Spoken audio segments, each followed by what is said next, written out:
We're talking with Andy Alexander. He's former Washington Post ombudsman and spokesperson for Sunshine Week, which is sponsored by the American Society of News Editors. Now, we can look at another example of the need for information in open government. Andy, tell me what you think about the BP oil spill off the Gulf Coast of New Orleans. Is that an instance where the public should have access to all the information surrounding that incident?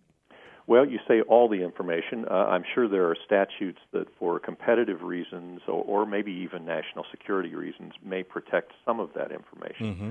But I also have to believe, not being an expert in that particular situation, that there is a tremendous amount of information about safety regulations, whether there were federal inspections, whether statutes were complied with regarding what things needed to be in place in the event that there was a rupture and a spill. Mm-hmm. And then flowing out of that, literally flowing out of that, would be a lot of information from the federal government on the effects of the oil spill on marshlands and wetlands and the area up and down the Gulf Coast.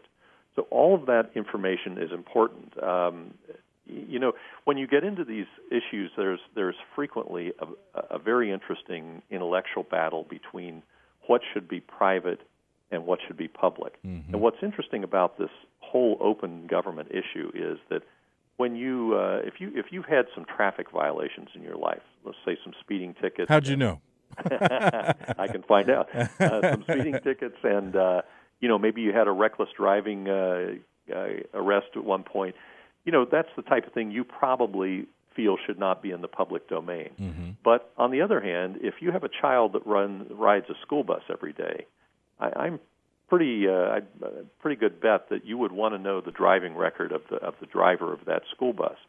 Similarly, oil pipelines or natural gas pipelines in America, there's always an effort by the companies that own them to restrict information about where they flow underground, and part of the case that was made after 9/11 was that you're providing a roadmap for terrorists. Right. The other side of the coin, however, is that we know that occasionally those corrode and leak and occasionally explode, and people who reside in communities who may not even know that natural gas pipelines are going under their neighborhoods, that's the type of information they need to know. So there's a balancing act that goes on in each one of these. Gotcha. What kind of resistance do you encounter as you try to make government more open?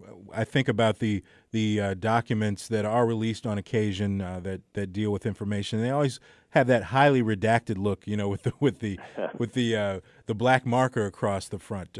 What kind of resistance are people who are evoking the freedom of information dealing with when it comes to getting these documents? Well, I think very often, and this happens at all levels of government, and it's completely understandable in human nature, no one really likes scrutiny. So when people have screwed up in government, they very often will try to find statutory excuses to deny information that is requested under the Freedom of Information Act. And there are appeals processes for when citizens get denied that they can go to an appeals process and try to make their case. But it really runs the gamut. There are a lot of people that invoke national security reasons or privacy reasons or whatever. But we know that when citizens gain access to public information about the operation of government, that it becomes more efficiently run. Very interesting. My thanks to Andy Alexander, former ombudsman for the Washington Post, spokesperson for Sunshine Week, which is sponsored by the American Society of News Editors. Today, they're holding their 13th annual National Freedom of Information Day Conference in Washington, D.C. Andy, good luck with the conference, and thanks for being on with me today. Thanks very much for having me.